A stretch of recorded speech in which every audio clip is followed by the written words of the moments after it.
और आज की एक और अहम खबर, मुल्क में कोरोना का अब तक का सबसे बड़ा हमला हुआ है। कोरोना के 89,706 नए मामले सामने आए। इन मामलों के सामने आने के बाद कोरोना मुतासरीन की मजमूई तादाद 43,70,129 हो गई है। इनमें 8,97,394 एक्टिव मामले हैं। वज़ारत सेहत और ख़ानदानी बहबूद के जरिए जारी करदा आदाद शुमार के मुताबिक मुल्क में पिछले 24 घंटों में 1,115 अमवात हुई हैं। अब तक 73,890 अफराद की कोरोना से मौत हो चुकी है। मुल्क में अब तक 33,98,845 अफराद सेहतयाब हुए हैं। मुल्क में कोरोना टेस्ट में भी इजाफा दर्ज किया गया। ICMR के मुताबिक पिछले 24 घंटों में 11,54,549 कोरोना टेस्ट किए गए। अब तक 5 करोड़ से ज़्यादा कोरोना टेस्ट किए जा चुके हैं। और हमारे साथ दिल्ली से मौजूद हैं हमारे नुमाइंदे अशरफ काज़मी।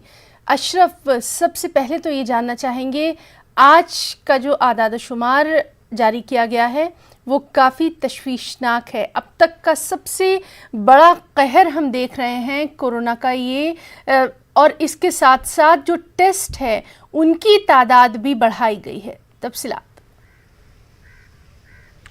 बिल्कुल हिना, देखिए ये जैसे संख्या आपने इतनी बताई है, 89,000 जो कोरोना नए पेशेंट हैं उससे ज़्यादा एक दिन में मिले हैं।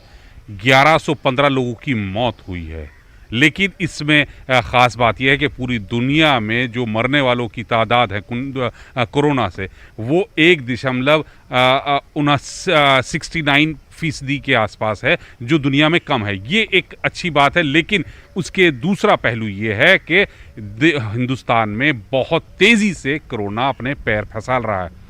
इसको कैसे रोका जाए अभी तक कुछ नहीं है, जबकि अर्थव्यवस्था को पटरी पर लाने के लिए तमाम इंतज़ाम है वो किए जा रहे हैं। धीरे धीरे सब कुछ शुरू किया जा रहा है। मेट्रो शुरू हो गई और इस महीने के आखिर तक स्कूल भी दोबारा से खोलने की बात की जा रही है 21 सितंबर से। लेकिन कैसे होगा, कैसे इस जो कोरोना का कहर है इससे कैसे बचा जाएगा, इसके इन सवालों का जवाब अभी केंद्र के पास नहीं है कि ना किसी अधिकारी के पास।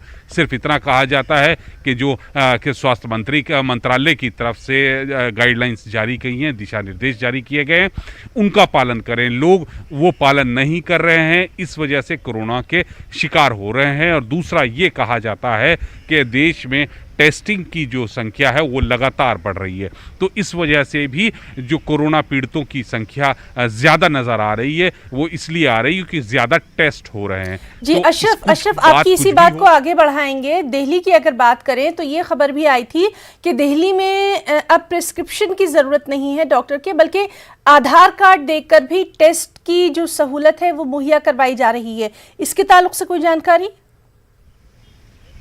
बिल्कुल ही ना, देखिए ये प्रोग्राम यहाँ पे राज्य सरकार ने शुरू किया है क्योंकि वो सिर्फ इसीलिए कि लोगों को ज़्यादा से ज़्यादा टेस्ट किया जाए, ज़्यादा टेस्ट, क्योंकि प्रिस्क्रिप्शन के पास जाए तो डॉक्टर भी जल्दी से मरीज़ को नहीं देखते, वो सीधा अगर प्राइवेट के पास जाते हैं या तो सरकारी के पास भेजते हैं, और सरकारी में बहुत भीड़ हो रही है।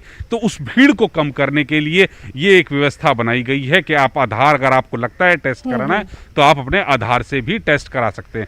बात ही ना कुछ भी हो, लेकिन जो स्थिति है वो ये है कि बहुत विस्फोटक स्थिति में हम लोग हैं।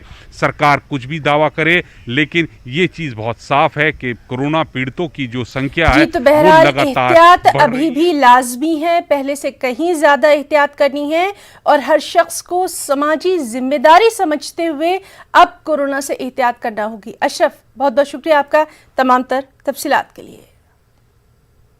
उधर दुनिया कोरोना वैक्सीन का बड़ी ही बेसब्री से इंतज़ार कर रही है। कई वैक्सीन अभी ट्रायल के मुख्तलिफ मराहिल में हैं, उनमें एस्ट्राजेनेका की वैक्सीन भी शामिल है। लेकिन एस्ट्राजेनेका कंपनी ने वैक्सीन की ट्रायल को ही रोक दिया है, जो कि बेहद मायूसकुन खबर है।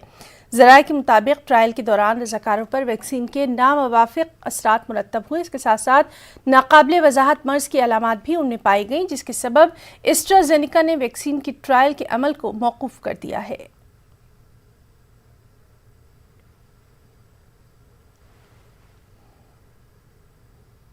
वहीं